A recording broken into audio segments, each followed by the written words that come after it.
Hello there. This is my introduction for my Lego Police MOC, which is my own creation. In this case, I happen to have built a Lego Police Department based on the Los Angeles Police Department, often known as the LAPD. To that end, welcome to my station here. This is a two-part introduction, of which the first part will be the police garage and the police vehicles assigned to it. In brief examination, this is the main headquarters building for the division, along with the police helicopter attached to the facility. I wish to send a thank you and shout out to Brick Police, based out of California, www.brickpolice.com. They have not paid me for any comments about this, and this is not an endorsement, nor has anyone paid me to mention them or to talk them up. However, having said that, I have found that the use of the Brick Police Lego figures and some of the equipment has helped me put together this police department and, more importantly, this vehicle fleet. I will be introducing you to a number of vehicles, including a Dodge Police Charger, a tactical SWAT Bearcat vehicle, Ford SUV police interceptor vehicles, as well as an unmarked Dodge Charger used. As you see here, this is the main garage facility for my fleet of vehicles. I've taken the roof off so you can get a better look. In this case, you can see at least a police motorcycle in the back. I have 3 motorcycle officers. You see the unmarked Dodge Charger in the center. There is a series of Ford police interceptors in the back, of which you will get a better view later on during the course of this introduction here. Just to let you know, these are my own creations. Presently, neither Lego nor any other company, as far as I know, makes 8 stud size vehicles, which these are. And 8 studs refers to from the width of the vehicle, regardless of the length. For reference, Brick Police out of California makes 6 stud vehicles, but they do so, as far as I understand it, in true honor of the legacy of Lego vehicles made by the Lego company out in Denmark. I want slightly bigger vehicles to fit more personnel, and as you can see, the Ford SUVs can fit 2 officers side by side fairly comfortably. Here is a closer view of the motorcycle officers in back, and these are using Lego brand motorcycles purchased from either sets or online. As we move out from the garage, you can see a closer look of the SWAT team. I have tried to mirror how the LAPD SWAT team looks, which is basically a rather dark blue fatigues, and using, in this case, Bearcats. Bearcats are 4x4 tactical vehicles. In this case, some of them have turrets, or in this case, an opening hatch, which I am lifting up and showing to you.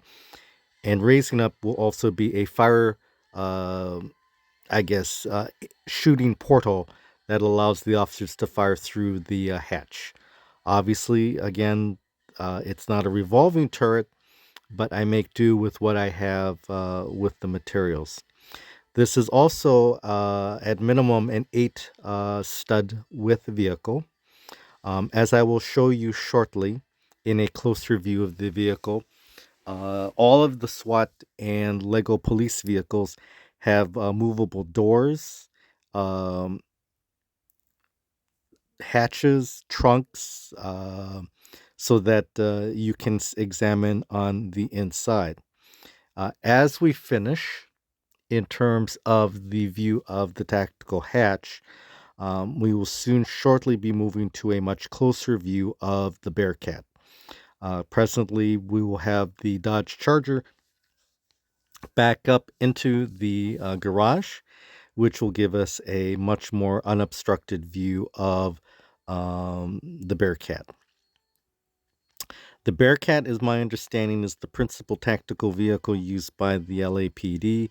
However, I believe there are other tactical vehicles, and if I'm in error, I apologize. This is simply, again, my own creation. Uh, this vehicle has standing ramps to allow the officers to stand on the vehicle while moving. This is something that is seen primarily with the LAPD. And at least in the videos that I have seen posted online on YouTube, the vehicle usually will have the officers externally mounted, which allows them to quickly jump off and take tactical positions rather than being confined in the interior of the vehicle in case someone has anti-armor weapons. As we are showing this in a 360 view, you can see the rear door of the SWAT vehicle, which actually does open, but I have not opened it because of the officers on the standing ramp. As we turn around, this is side view of the Bearcat. This primarily utilizes vehicle components that you can order through Bricklink or through Lego. So these are widely available components. There are a number of companies that build their own specialty, either military or police vehicles. I can't remember them on the top of my head, but certainly they are out there. Here I'm showing you that the front doors do open and in fact can close. If I recall correctly, I can fit up to 4 heavily armed Lego SWAT officers inside the interior of this vehicle. Um, I have a couple more, but this is the one that I use for the LAPD. Now, in regards to the vehicle, it has also a functioning engine hatch, so you can lift that up. And as we take a close look, you can see the interior inside of the engine, if I can get a closer look into it, depending on the angle of the camera. And as you do, you can see that it has at least an engine, or in this case, a large size Lego engine that comes from Lego, whether it's from sets or ordering off of Bricklink. So as we finish at least the view of the Bearcat, in theory, this is used in dealing with armed individuals who will not knowingly or cooperate in surrendering to law enforcement. So SWAT comes in and will save the day. These are highly trained officers, and as far as I recall, large numbers of officers are trained in SWAT, but due to manpower shortages, only D Squadron, I believe, is fully manned at any one time for tactical purposes in the city of Los Angeles. We're now presenting out the Dodge Charger Fast Pursuit Interceptor. It is a 4-door vehicle designed for fast pursuit. As you can see, the vehicle is smaller compared to the Bearcat. All the doors can open. 2 officers are seated up front fairly comfortably. The engine hatch also pops open, as you can see, and you'll get a closer look shortly. In addition, the engine is designed to fit inside the vehicle, and there you go. There's a closer view of it. There you also can see the computer screen that the officers will consult while on patrol. As we back away from the vehicle, you might be able to catch a glimpse of that again. Again, this was using standard Lego components that I either purchased from existing sets or vehicles. The entire frame is based on the Fast and the Furious vehicle used. I forget the name of the actual item. If I can find it, I'll make a reference in the posting. I think the vehicle has since been retired, but the frame is available, I think, on other Lego vehicles. So if you want to try to build your own, um, there are other sets that you can use to build this. As we do the turnaround, you should be able to see the fact that in addition to the engine hatch, there's also the rear hatch or the rear trunk.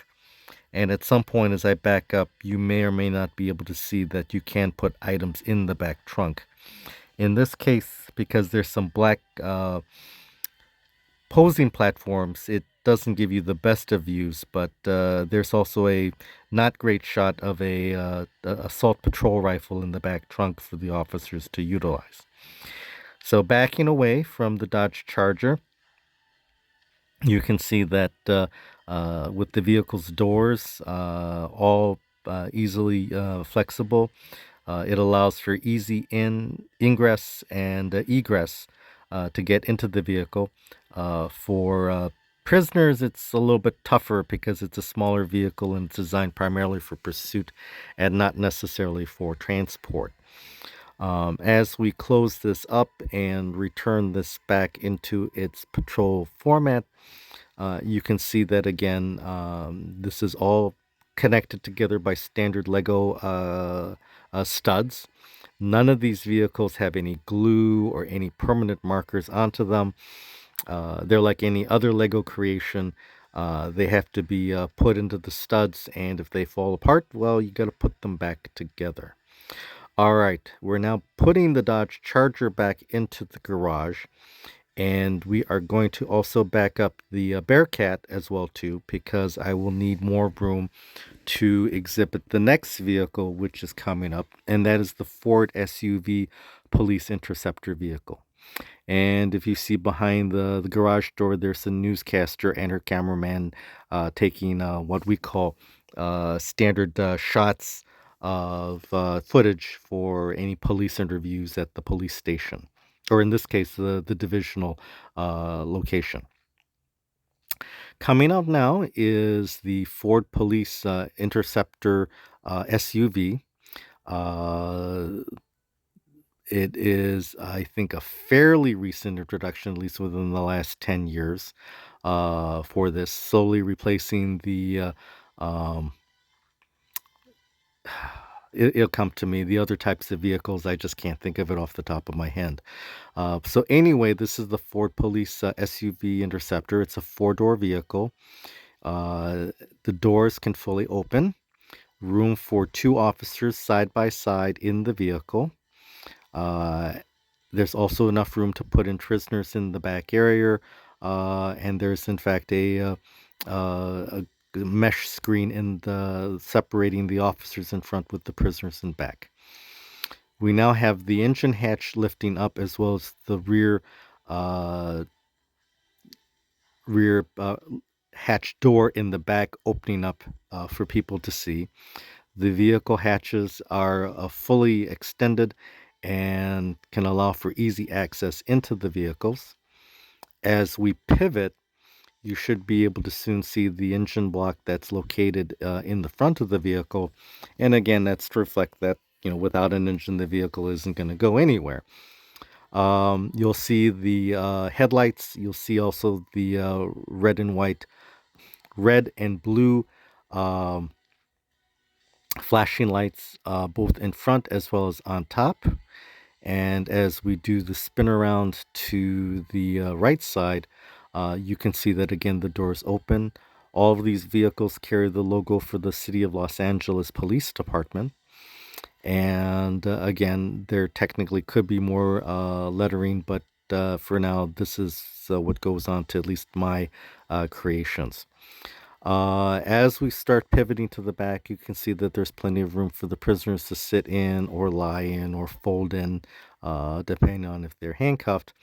I think I have had at least two prisoners in at any one time with handcuffs. Um, as we pivot to the back here, you may or not be able to see, but there is actually storage compartments for the patrol rifles. It's either two patrol rifles or a patrol rifle and a shotgun. This is not the greatest picture quality, but you can see that there is room to store this. Again, standing platforms are placed in there for the officers to be posed when they're out and about. As we turn around and close this up, you can see again that the doors and hatches are fully movable. This is something that's not actually available with most Lego vehicles. Most Lego vehicles have either very small doors or don't have any doors, especially with like racing cars or other vehicles.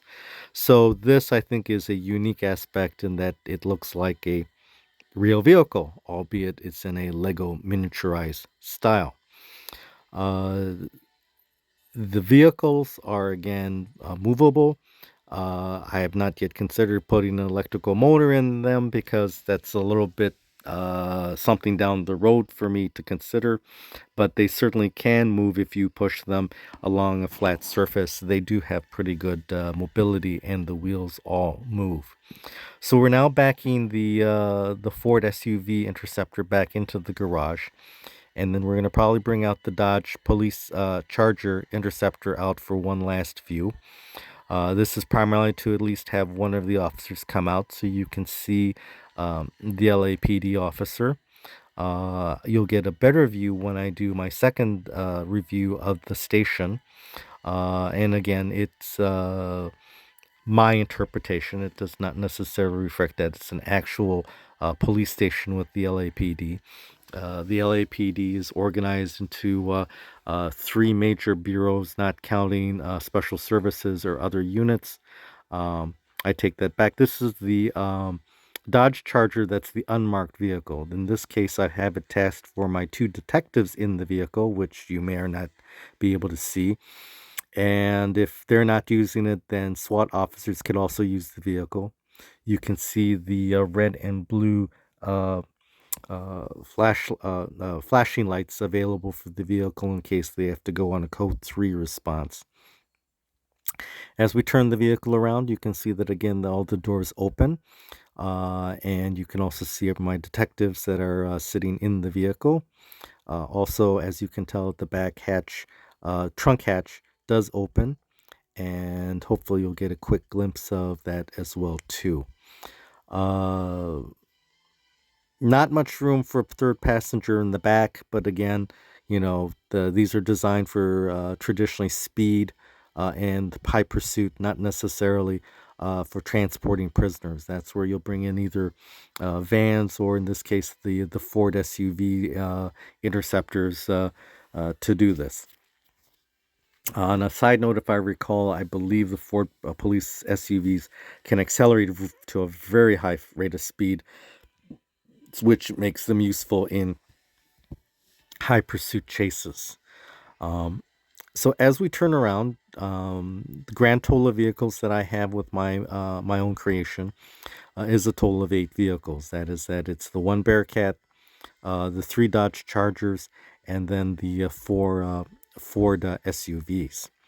We're now backing up the unmarked Dodge Charger back into the garage, and then hopefully we'll then bring out the other Dodge Charger, which is the again the patrol variant used on the streets, since it's what we call a marked squad car, or I should say it's a marked police vehicle. It's my understanding the LAPD call their vehicles shops because it's what you work in. So using the vernacular of the LAPD, here comes the Dodge Charger or the shop. And again, it's 2 persons in the vehicle. Vehicles coming out. Again, the logo of the city of Los Angeles, and the fact that this belongs to the police department. As we swing around, again, you can see the 2 officers clearly seated fairly comfortably inside there. The driver is coming out, so you can see her. This is one of the Brick Police LAPD patrol officers in short sleeves. And there's another officer coming out, and this officer is in long sleeves, and both are armed with the standard pistol package that is provided by Brick Police. Uh, I will note that um, I have a total of 46 uniformed officers, all complements of Brick Police. And it is my pleasure that you, as the viewing YouTube customers, get to meet them. And as I encourage the officer on the left to smile as opposed to scowling, and she's now cooperated with that, we present at least the friendly face of, in this case, my MOC version of the LAPD. I, Tom Owen, 5916, wish to thank you for viewing this. I will be coming up soon with a detailed visit of the police station, or in this case, the divisional station. The LAPD has numerous divisions within its main bureaus, and we'll probably go into greater detail. In the meantime, I want to thank you for taking the time to check out my vehicle garage for the LAPD. I know that the sworn officers here, as the Lego officers, thank you. And if you've seen any of the videos, I hope you enjoy them. And if you haven't, feel free to check them out on my page. Uh, Purely for entertainment, purely for recreation. But if anything, I want to say thank you and have a good day.